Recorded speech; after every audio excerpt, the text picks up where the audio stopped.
Joining us today on the summit is Claire Edwards. Claire, welcome. Thank you. So you worked at the UN for 18 years, right? And you never desired to be a leader and very outspoken, doing talks all over Europe and an activist, essentially, for this 5G focus, right? I mean, this is something that just fell on your lap. Absolutely. The accidental activist, Josh. That's right. I can relate to that. Happened to me about 7 years ago. And for our viewing audience, I'm just going to read your bio and introduce them to you, or you to them, rather. So Claire Edwards worked for the United Nations as editor and trainer in intercultural writing from 1999 to 2017.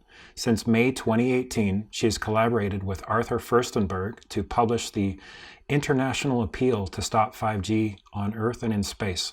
Over 100,000 people, including hundreds of doctors and organizations from more than 170 countries, have signed the appeal. Claire warned the UN Secretary General in person during a meeting about the dangers of 5G, also in May 2018, where she called for a halt to its rollout at UN duty stations, and that was in a video that's gone pretty viral. So, yeah, thank you for initiating that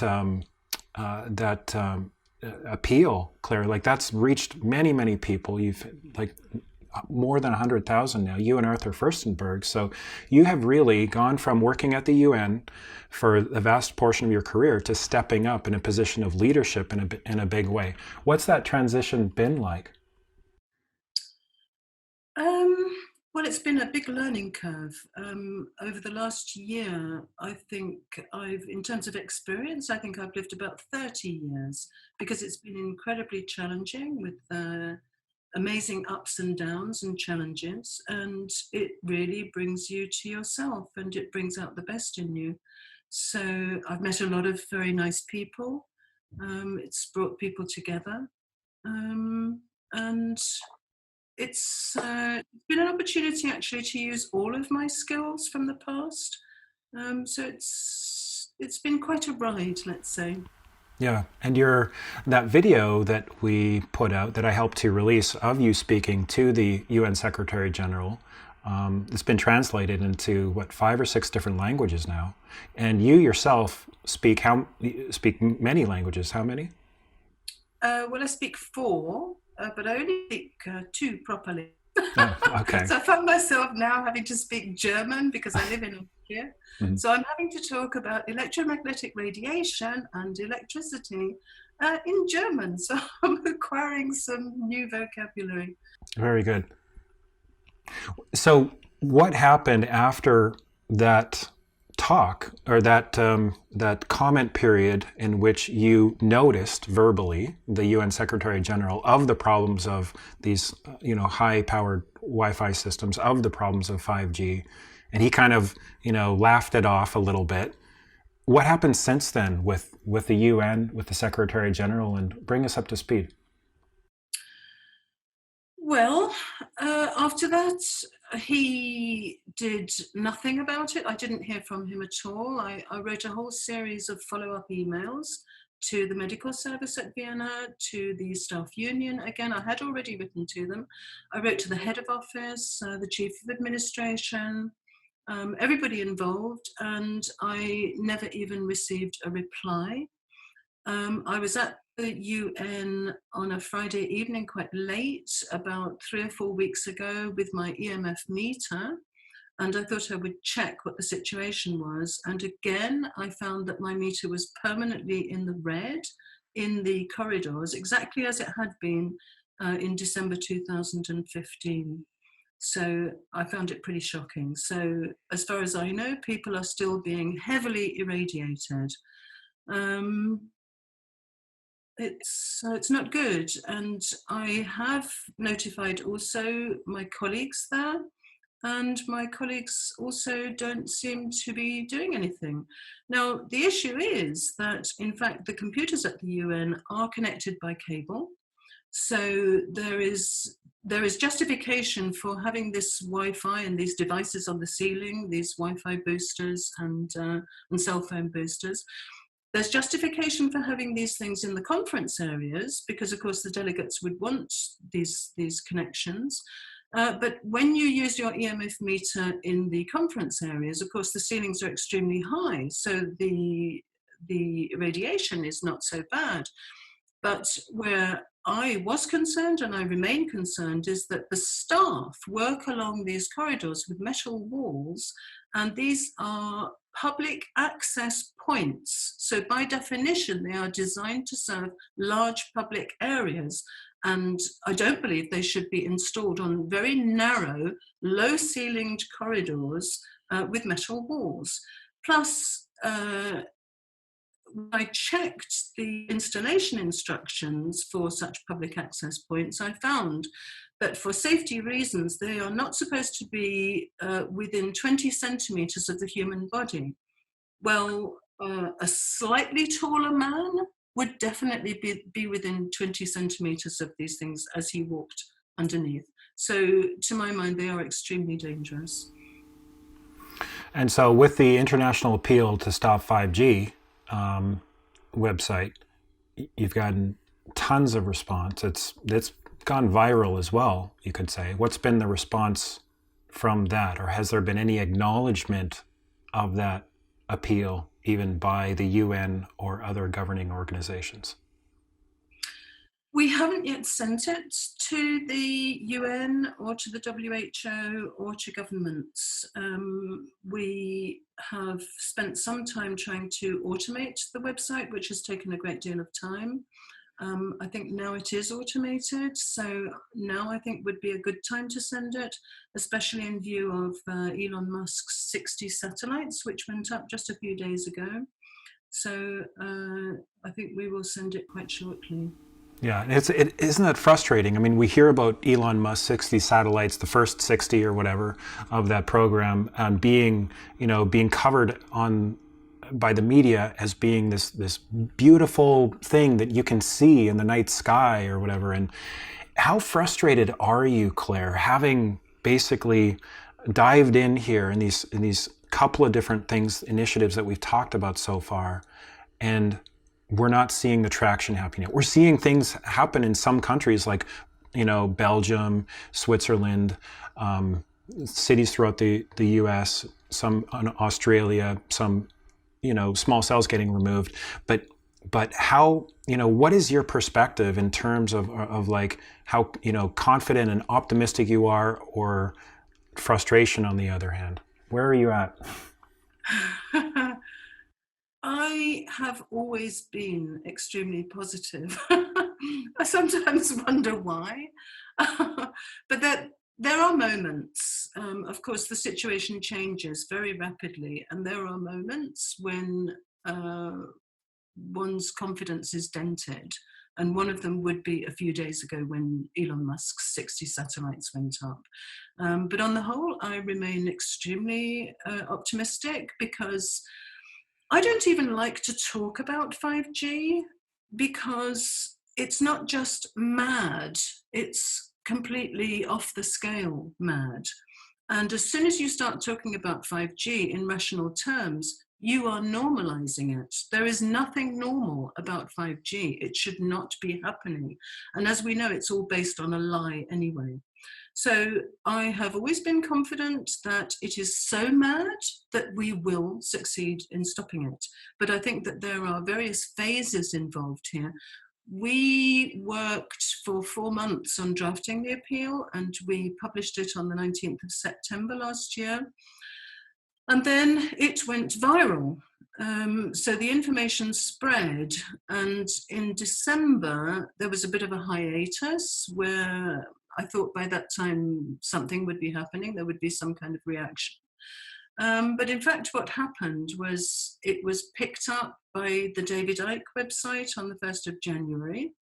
And then on the 3rd of January, it was published in a tabloid newspaper in the UK. So that was picked up from the David Icke website. And because it was only covered by a tabloid newspaper, we thought that wouldn't go anywhere. But in actual fact, it's extremely interesting that that was picked up around the world. We saw that pop up in South America, we saw it pop up in Morocco, and then we saw that there were questions about what my writing partner Arthur Furstenberg had said in the Libération, very, very mainstream quality newspaper in France. So in fact, even though that was a tabloid newspaper, it really went wide. Then RT America, which has recently been attacked by the New York Times for covering the 5G issue. RT America picked up, I think, that tabloid article quoting Arthur Furstenberg, and they started covering 5G. And I know that their first two pieces that they did were actually based on our appeal. And then since then, they've gone on and they've done various other pieces also on 5G. But the mainstream media does not cover the dangers of 5G at all. I mean, you will see nothing other than positive reports in the mainstream media. So you have to rely on other means for this message to come through to people. So through the appeal, through the RT America coverage, through various other means, social media, YouTube videos, etc., the message has come through to people. So I would say that I started seeing action about, let's say, about 3 months after that. People started getting into gear, and you started seeing people coming together and starting to talk about what action they could take. And I see that movement really accelerating. And I always knew that it would take time for the information to come through to people and for people to get into gear. Now, in my position, I see myself very much in an international position by virtue of my background and where I live. And so I tend to cover what's happening in the neighboring countries in Europe. And I really see a lot of action. Well, tell us about that. Let's dive into what is happening within, because you're in Central Europe, you're in Austria, right? And we know that there's things happening, like as mentioned, in Switzerland, in Belgium, Russia, Italy. Like, help us, bring us up to speed, if you could, about Europe and about other countries, if you like. And I will just quickly mention that. Raphael Mayheim, who's the Green Party statesman in the canton of Vaud, Switzerland, he's part of this summit, and I had a great conversation with him. Would highly recommend everyone to watch that, because he spells out what's happening behind the scenes, what's happening kind of. He says that within Switzerland, the 5G focus, the health-related focus on 5G, the fact that industry is pushing it, ramming it through, even though they're passing these moratoriums, that was actually front page news in Geneva. And that's actually on par with the whole environmental discussion around climate change and the different perspectives there. Like, that's a very hot topic in some parts of Europe. So from your perspective, what are you seeing, and what do you anticipate to see? Well, I think that Switzerland is really significant because the Swiss people are very educated and they're very well informed, and they seem to have more of an open media. And of course, they have several languages. So we're talking Italian, French, and German. So of course, whatever is happening in Switzerland will also go into the neighboring countries that also speak those languages. So I think it is crucial. You say that you've already interviewed somebody from Switzerland, so no doubt he has more up-to-date information than me. But from my point of view, I thought it was really significant that you had 3 cantons that adopted moratoria, and then you had a 4th canton, Neuchâtel, that posed questions to the government. And you also had a petition signed by 56,000 people who wanted to request the government to actually debate this in Parliament. And in the face of all that opposition, Swisscom, which is majority owned by the Swiss government, then went ahead the very same week and made a big fanfare of rolling out 5G in 102 locations. So this was really an affront to the Swiss people. Now, it's interesting to note, I've since found out that Swisscom filed a patent in 2004 in which they acknowledged that electromagnetic radiation causes DNA damage and chromosome mutations. So there you have it, black and white. Swisscom has rolled out 5G, which is a much more powerful technology and potentially much more damaging technology. They have rolled out 5G on the Swiss population in full knowledge that it will kill. Yeah, and meanwhile, I consider that a crime. it is. It's obviously beyond criminal negligence, you could say. And meanwhile, Swiss Re, the insurance giant, has voiced its clear concerns about the safety of 5G. So it's obviously heating up on both sides, right? It feels like it's like this showdown of corporate agenda, for profit, for control, diminishment of rights, diminishment of health and safety of the people, corporate agenda versus the will of the people, the will of local governments. This is what is clearly being demonstrated in Switzerland, and that's why I think what's happening in Switzerland is extremely important. And I think it will be picked up elsewhere. You asked me what's going on in the various countries. I don't know everything, but I know that there's been a lot of activity in Spain. We know they had activities around Segovia. We know that there's a lot of activity in Italy. In France, you have the Gilets jaunes movement, and one of their demands is actually that our appeal should be taken note of and action should be taken on it. So they're very supportive of the appeal. I also know that there's a lot of activity around smart meters. There's a lot of opposition in France to smart meters. So France is extremely active.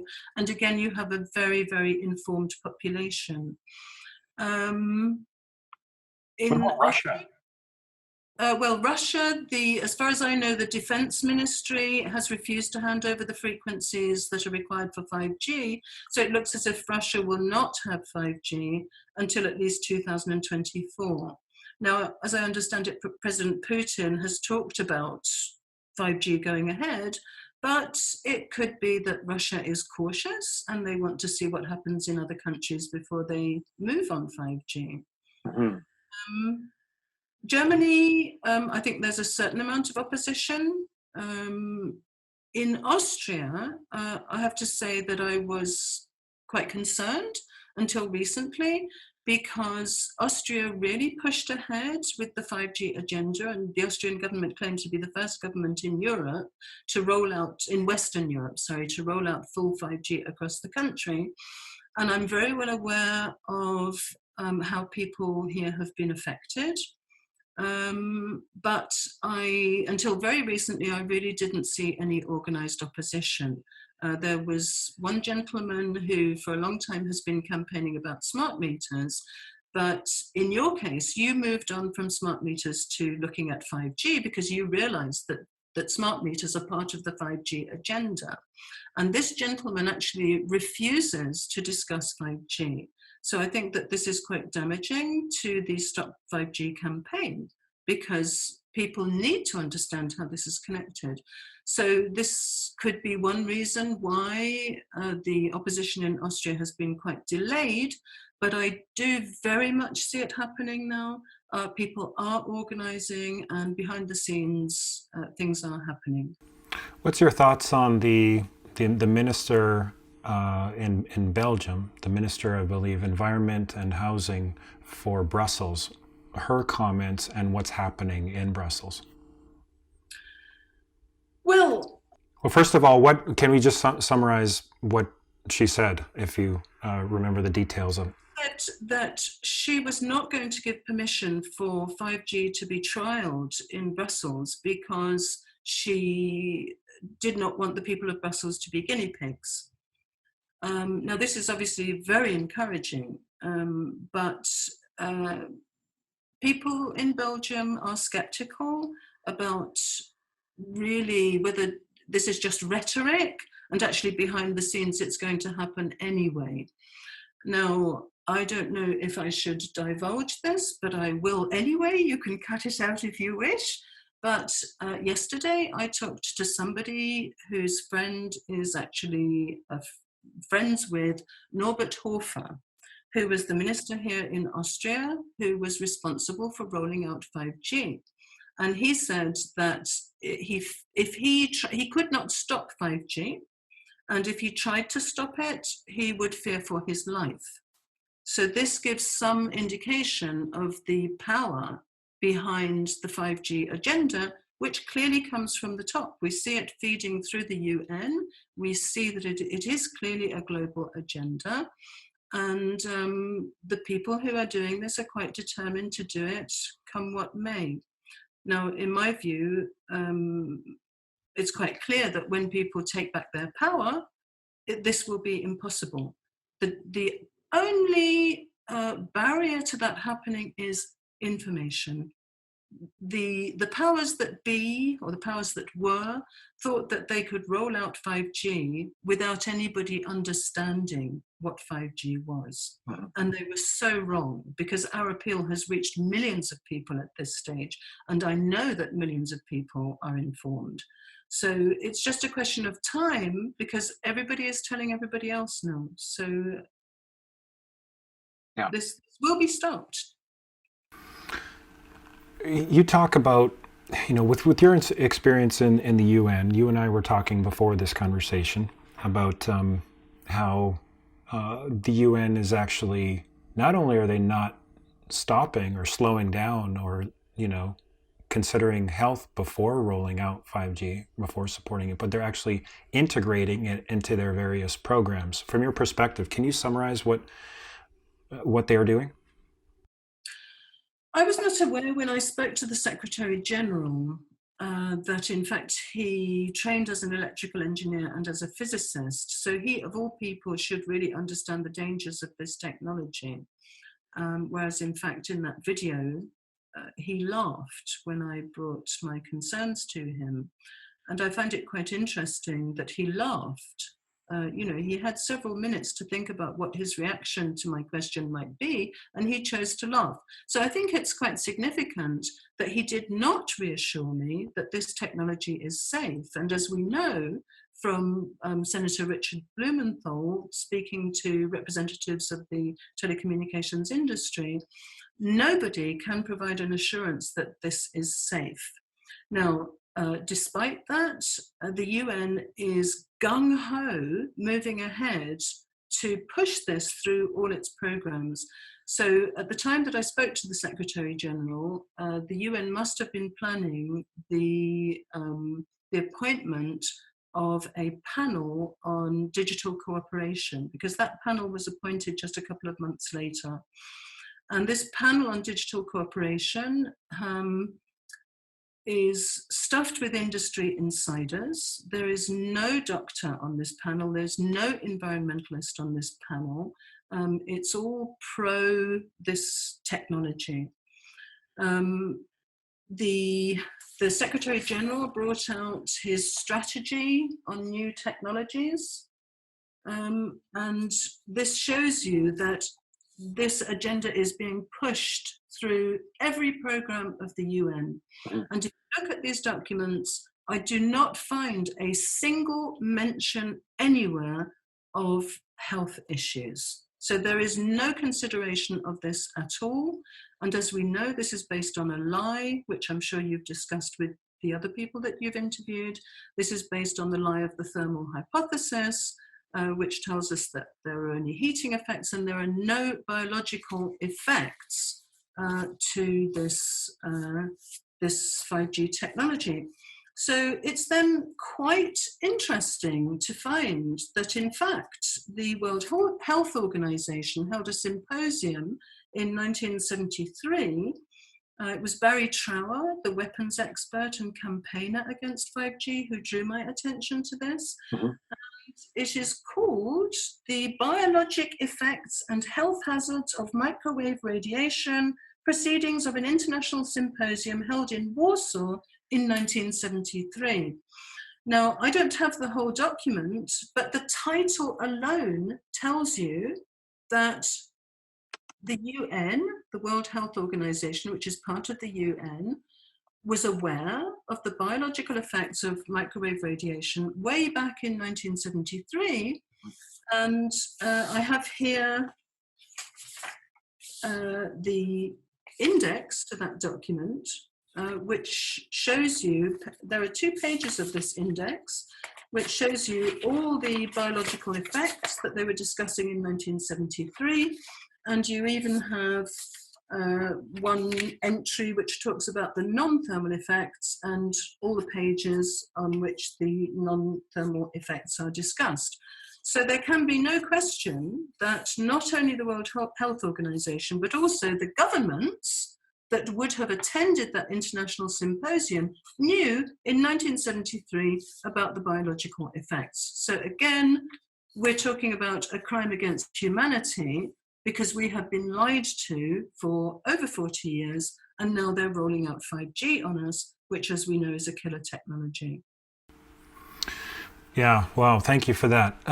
Do you have any perspective on, we hear a lot of talk on online, and a lot of researchers are doing very credible research, I feel, with trying to get behind and comprehend what's happening with the UN, specifically with, we hear Agenda 21, Agenda 2030, Sustainable Development, and we can see how smart meters, smart grids, smart cities are part of that attempt, you could say, or skewing of a solution to, an environmental problem by implementing technocracy, by implementing greater control, by taking away people's rights. We see this, a very similar thing happening, a very similar feeling to 5G. Do you have any thoughts about UN Agenda 21 or 2030 or any of that side of the conversation? When I worked for the UN, I worked for the Conference Management Service. So we are all linguists and conference management people. We're not substantive staff. So I was not dealing with the substantive issues at the UN. So I can't comment on that, but I would refer people to some very interesting reports from James Corbett, the Corbett Report, who talks about this sort of thing. And I find those extremely informative. Okay, good. Switching gears a little bit, in spring of 2019, the Notre Dame Cathedral burned down in France. You have a unique perspective on that. You and I have dialogued about that previously. I'd like to ask you to share how you see that event and the surrounding, details and significance from your perspective of that. Well, Notre Dame is a symbol for France. It's very much associated with Joan of Arc. It's associated with all the history of France. The monarchs were crowned at Notre Dame. And it has enormous significance because it is the point zero of France, from which all the distances in France are calculated. And even before it was a cathedral, it was actually a lighthouse, and people could orient themselves on the basis of the location of this lighthouse. So it has enormous symbolism for France. And it was a major national tragedy, and I would say actually an international tragedy, for Notre Dame to be burnt down. Now, what I find quite interesting is that I have a photograph that was posted on Facebook of the President President Macron and Prime Minister Philippe that very same evening, who were chuckling as they watched Notre Dame burn. They were sharing a joke at a time when everybody else was struck by this tragedy and in mourning. So really one wonders what was in their minds at the time. you have the Gilets jaunes movement in France, which is struggling to have their economic difficulties recognized. This is not, the Gilets jaunes is not just about fuel tax. It started on the basis of a fuel tax, but actually it's turned into a movement for democracy and better living conditions and a more equal society. So it was very insulting to the Gilets jaunes when within hours of Notre Dame burning down, the oligarchs in France came forward and were vying with each other for how many hundreds of millions they could donate for the reconstruction of Notre Dame. And then various people came forward, architects and people connected with Notre Dame, and they said actually it would have been impossible for this fire to happen because it seems that oak is, after 800 years, it's become sort of fossilized, and we're told that even if you put a match to it, it would not burn. So people said that there are always two people at the cathedral watching out for fires. And so there was a great mystery about how this fire could have happened. And as I understood it, we were told that renovation work was already proceeding, but in fact, the scaffolding had been erected, but no renovation work had actually started at that point. So it is a mystery as to how this fire could have happened. And then the mystery deepens when we discover that in fact the parvis, which is the front area of the cathedral, had already been privatized at some earlier point in time. And in fact, plans had been drawn up a couple of years earlier for the sort of privatization and modernization of this area to take place with shops and underground whatever. It would seem that Notre Dame was sort of designated somewhere that certain people wanted to make money out of. Then we have the law was changed so that it did not have to be renovated and reconstructed as it was, according to UNESCO and national heritage rules. So they propose to rebuild in the Prime Minister described it that it should be rebuilt to conform to the modern era and modern techniques of the modern era, something along these lines. Now, you have to note that in England, there's an agreement between the telecommunications companies and 10,000 churches for the spires of these churches to be used for antennas. Wow. So the architect, the former architect of Notre Dame, has been silenced. He's been told that he's not allowed to talk about the fire and the causes of it and speculate about any suspicions. And proposals have been requested from architects for rebuilding. So one sees various proposals for sort of modernizing the roof of Notre Dame, which the French people are quite outraged about because they would like to see it renovated exactly as it was. But one has to pose the question, at least one of the oligarchs who donated money for the rebuilding of the cathedral is actually the owner of a telecommunications company. So one has to wonder whether, in fact, they want to put antennas, which would not only be potentially dangerous for the cathedral, but also the French people are quite outraged about this as a desecration of a national monument and a national treasure. Yeah, wow. So ground zero, it's symbolic for being the center of, France and perhaps Europe or perhaps the ancient world. Perhaps it's the space holder or a symbol of, spirituality, of these religious traditions. Notre Dame, our mother, Mother Earth, right? This symbol, what you're suggesting is that maybe there's something else going on behind the mainstream story, and like we've seen time and again, there's agendas, and that there are false flags, for lack of a better word. I think most of our viewers are aware of this, but and then the piece about how all of these churches and these supposedly sacred sites dedicated to our Creator are converting their symbol, their top sort of antenna, if you will, the symbol of the peak, the apex of that structure, to basically serve the radiating and control agenda, now morphing into 5G, and just how that's been done. I mean, when you think about it, so many churches around the world, are putting in the cross or the spire, like you say, microwave, irradiating technology that is originally military weaponry. Really, it's originally a military weapon. So just seeing that on a deeper level, I appreciate it might sound to some of our viewers like it's off topic, but just having a brief look into how some of these world events could be connected is very, very intriguing, I think. I think it's useful to connect the dots. And when one sees certain actions taken, I think it indicates a certain picture. I can't really speculate beyond that. You have to have the facts. Otherwise you go off into pure speculation.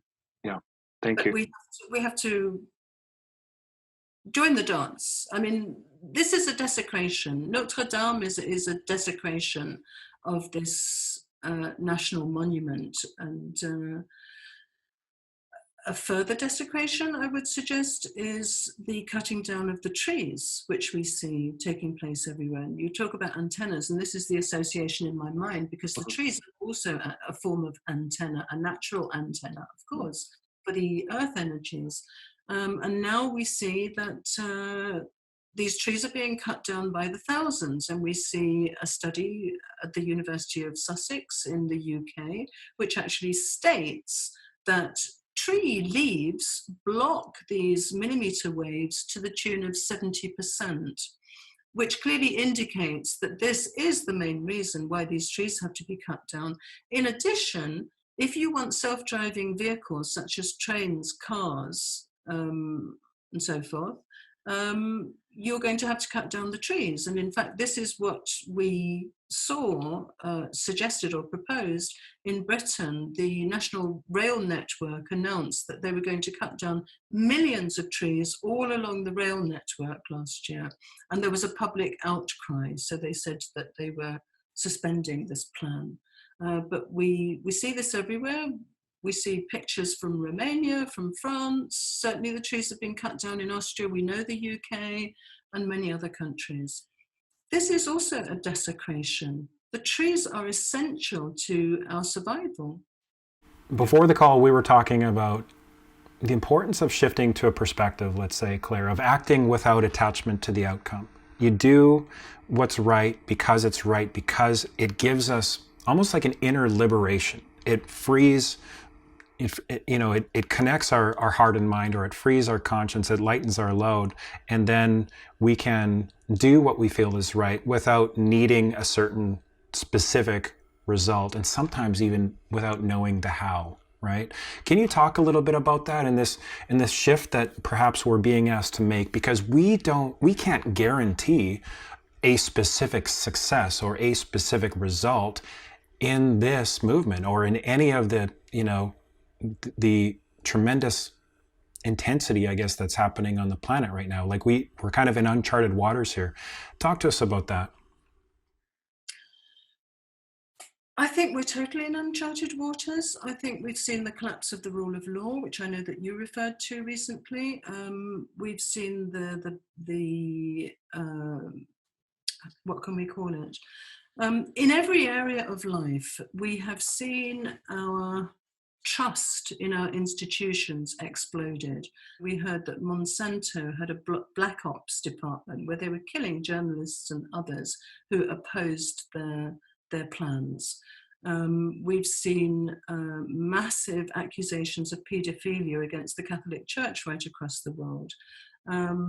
We've seen Julian Assange attacked. Now, the WikiLeaks documents, none of those documents was proved to have been false. So Julian Assange has done a tremendous job in bringing forth the truth, and now he's being crucified for it. So there are many areas in which we see that the rule of law has collapsed. I mean, 5G in itself goes against the rule of law. It's against the precautionary principle, it's against EU law, it's against international law, it's against human rights, it's immoral apart from anything else. Experimenting without consent.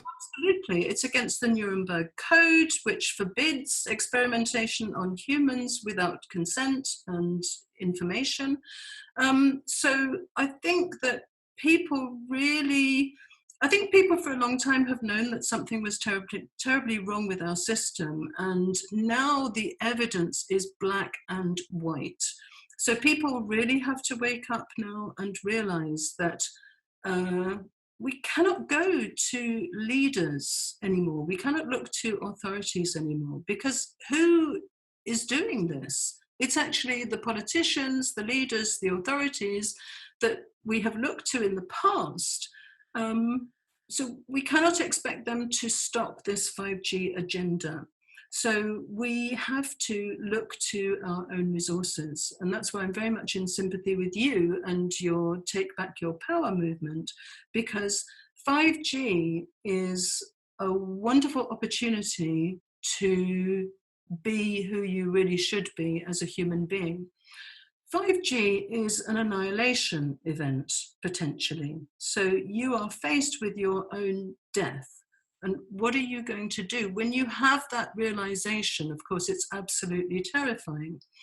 But when you move beyond it, you realize that it's an opportunity. Now, I find it very interesting personally that the people who recognize this fully are the spiritual people. It's very much the spiritual people who are stepping forward on this, and the people who are very much trapped in our current paradigm don't seem to be able to see it. Yeah?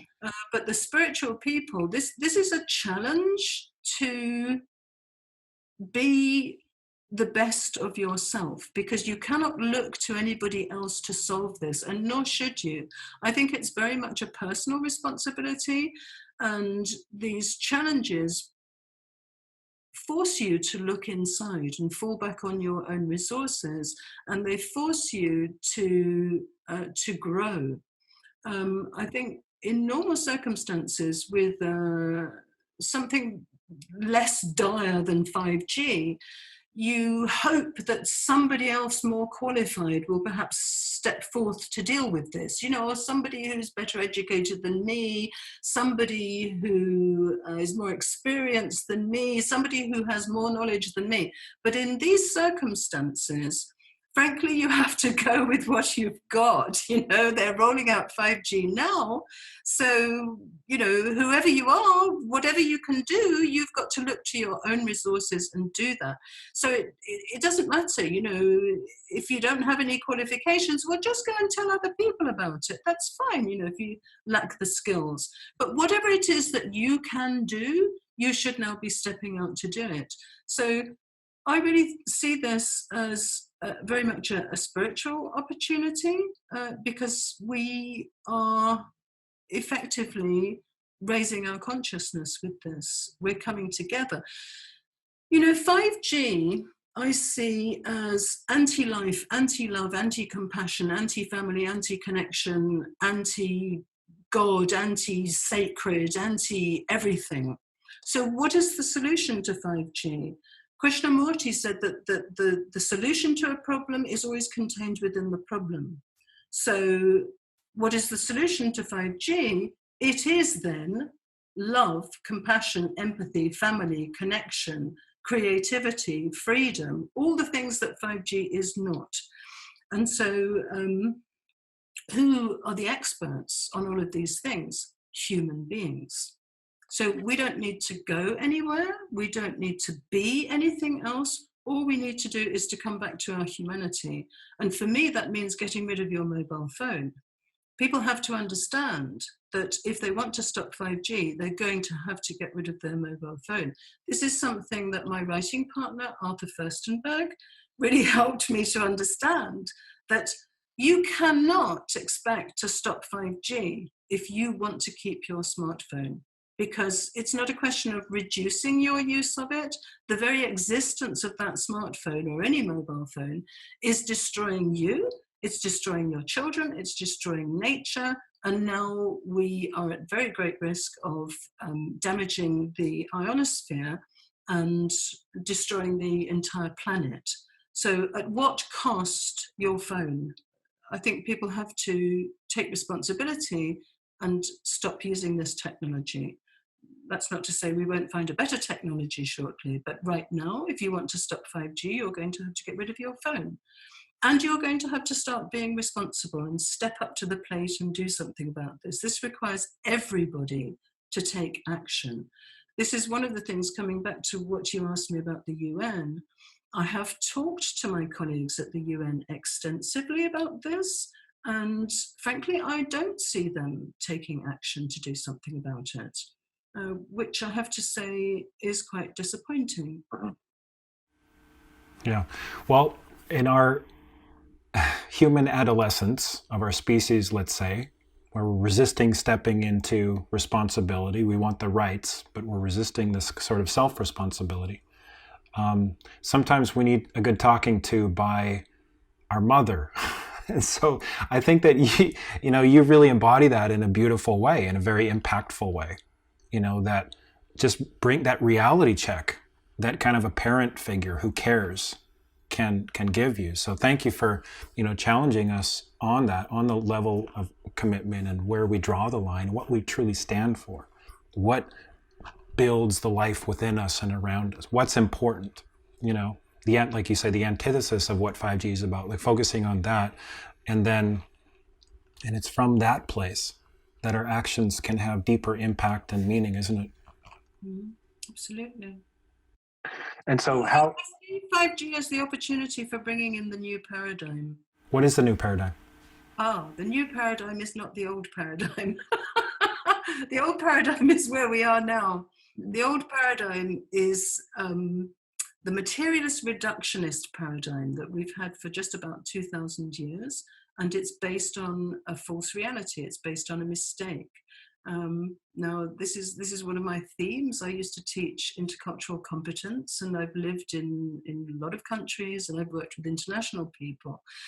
So if you like, I've been quite deprogrammed when it comes to cultural things, because when you realize that in one culture they do it this way, but in another culture they do it that way, and then in my case, I've been to many cultures where I know that they do it in very different ways. So logic is not necessarily logic when you move to another culture. So people who buy into the materialist reductionist paradigm tend to believe that it's universal. It's so obvious, like logic, it's universal and it applies everywhere. But not so. I would say that probably most of the cultures of this world do not buy into this paradigm. And in fact, because I have quite an open mind, certain people have shared certain things with me, and they've told me that they wouldn't normally share that with a white European person, because that person probably would ridicule them for sharing those things. But I really see that the collapse of everything, people are very frightened by what is happening, and it is very frightening to see everything you've believed in, everything you've trusted, collapsing in front of your eyes. And this is really what is happening. But I think that is a natural evolution. We have come to the end of that materialist reductionist paradigm, and it has run its course. And for me, 5G is the ultimate expression of a set of wrong thinking. You can only reach the point where you believe that this is a solid reality. You can only reach the point where you have to have a complete destruction and a control system. I think it's also an expression of the culmination of the 40 years we've had of the neoliberal economics, which has brought us to this. Because basically, neoliberal economics is actually a kleptocracy. And everything that could be stolen has now been stolen. So the only remaining thing is the consumption of the consumer, him or herself, which is what we have with 5G and big data. So we've had the commodification of everything with this paradigm. Everything that can be measured has a price tag on it. All that cannot be measured is considered of no value. And what cannot be measured, of course, is the list that I've just given you: life, love, empathy, compassion, connection, family, community. None of these things can be commodified and sold, so they are regarded as having no value. But in fact, as we know as human beings, that these are the only things that have value. And in fact, everything that has a price tag has pretty much no value.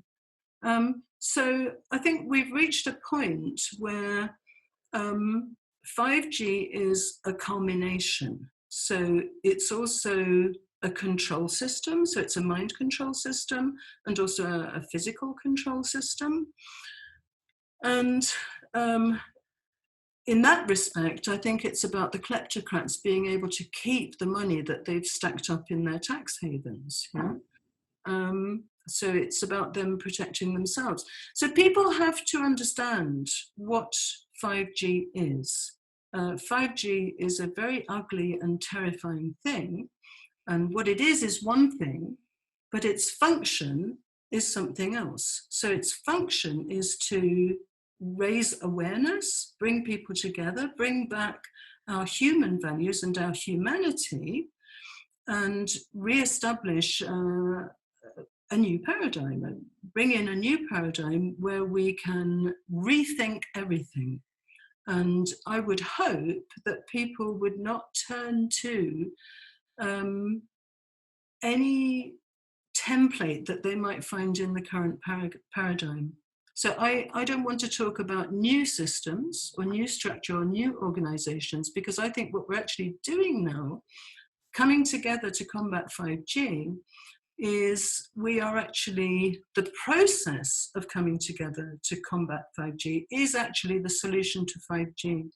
So I would put it like this: in the West, we tend to look at the objective of what we're trying to do, and we tend to disregard the process. This would be the opposite in China and Japan, where they would very much value and pay attention to the process. So hence, because you have this thinking in the West where you're concentrated on the objective in terms of getting rid of 5G then seems to be absolutely overwhelming. Yeah. God, it's a global agenda. Wow, there are some fabulous powers behind it. That must be impossible. We cannot do that. But I would say that the process of combating 5G, which is what we are all experiencing now, is a coming together, a feeling of community, a feeling of love, a manifestation of the new paradigm. We're actually already building the new paradigm as we combat 5G, which I find absolutely fascinating. So for me, this is, I think even the process of combating 5G should not be about structures, organization, or systems. It should be about each individual being faced with this potential annihilation event, coming back to him or herself and really becoming fully who they should be, without the programming, without any constraints, coming to their authenticity and their full power. And when that happens, I believe that you have then changed the world. Because this is precisely what is wrong, is that people believe they have no power because they don't really understand what they are, which is infinite consciousness. Wow, thank you. That was so well said. So it's Sort of like like David Icke there, but very well said. So it's like at the individual or the social level, this we're tapping in, even as part of this conversation, as part of this summit, we're tapping into this, you could call it a self-organizing principle, perhaps. That we don't, there's no structure, there's no template, there's no predefined outcome in the how. We are the how, right? So it's a paradigm shift for sure. So and it's a beautiful process, because I've been part of this process for a year. And as I said at the beginning, one faces numerous and repeated challenges, and you have to face each challenge, and it forces you to trust the process more and more and more. And all I can say is, as far as I'm concerned, this is unfolding beautifully. Thank you. And as we come together and the community that's going to unfold during and from this summit, going to evolve out of that, I want to honor you. Thank you for being part of the team. Thank you for being part of the advisory team and being part of this, because Thank you, Josh, for everything that you do. As I say, we're now a community. An unexpected and spontaneous community. And that is what's really beautiful about this. I'm now meeting people from many different countries, and we're thinking along the same lines. I really see so much positivity, so much spontaneity, and so much energy and love amongst all the people I meet. It's such a privilege, actually, to be doing this. Yeah, very good. I totally agree, and I want to thank you for your intentional action and your time and your sharing your wisdom with us today. Thank you. It's been a pleasure.